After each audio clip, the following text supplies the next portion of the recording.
battle weeds at your home or in your fields, Roundup-branded herbicides are some of the most effective methods for controlling them. But what about their main active ingredient, glyphosate? Is it harmful? And rats are fed GMOs and they get sick. And what's going on? This is not possible. This is a very safe technology, the GMO technology, genetic engineering, and I used to speak publicly about it. And I dug a bit and realized after a few months that it had nothing to do with the technology. It was the pesticide that is sprayed on the GMO crops, on the food, that is actually causing the damage. How does it work? Give it a minute. The reality of the matter is the major factor in the GMOs is to make them more resistant to pesticides and herbicides so that they get a higher yield on the crops.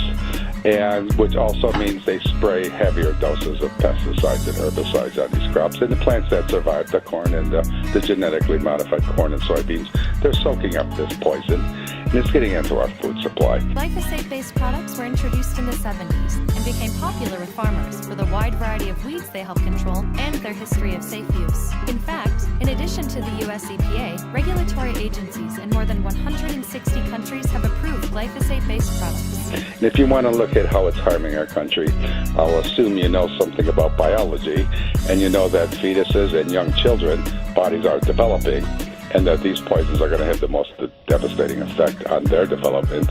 And if you were to get a chart and track the a dramatic rise of the GMOs and the pesticides and herbicides, it would match pretty much exactly the dramatic rise in autism and other nervous system diseases among our children. Here's how it works. Glyphosate is applied to weeds. Once absorbed, it travels to the roots, where it blocks a specific enzyme found in plants. We do have the glyphosate residues found in the foods. The EPA, which sets tolerance levels for glyphosate residues in food, has been steadily increasing those tolerance levels at the request of Monsanto. Here's how it works. Glyphosate is applied to weeds. Once absorbed, it travels to the roots, where it blocks a specific enzyme found in plants, not animals or humans. Pesticide levels allowed in food are now higher than they have been in the past. And they have been, scientists and others who are concerned because there are levels of glyphosate that are found in urine, that are found in mother's breast milk. U.S. Geological Society has found it in the water supplies. So it is pretty prevalent now, and there are a lot of concerns that, that may be having an impact on human health. Glyphosate, well, it's a very tiny molecule that was invented in 1950. Then it reappeared. It was patented again as a demineralizer to clean up boilers and pipes in industry. When you dispose of the solution that you've made to clean up your boiler and you put it somewhere in nature, in the forest or whatever, then my goodness, you realize that you've killed everything. All the plants and all the trees are dead. Well, somebody at Monsanto realized that there was something there, and they patented it very quickly as a herbicide. Then in 1996, Monsanto introduced GMO crops that could be sprayed with it,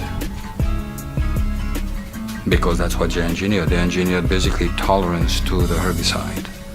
And so now you can spray soybean and corn. You can spray all the big crops, sugar beet, canola, cotton, and a few others.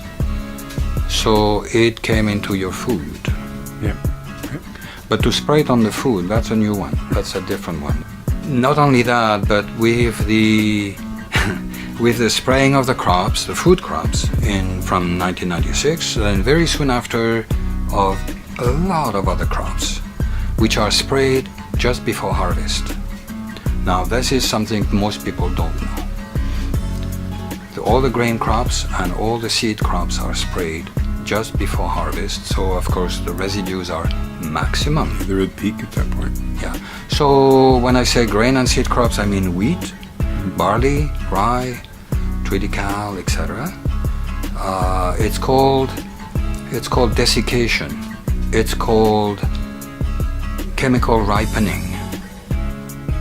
the wheat that is in your loaf of bread was harvested 2 weeks ago, could be 6 months ago, but it really makes no difference. There's no difference. No expiry date on it. And then it's sprayed in the water to control invasive weeds in the water, which are annoying. It's sprayed in the forest, of course. It's sprayed in your garden. People use it. It's sprayed on your driveway because, there's weeds everywhere. And this stuff is really, really working. It's not like it kind of controls some of the weeds. It controls all the weeds all the time. It really works.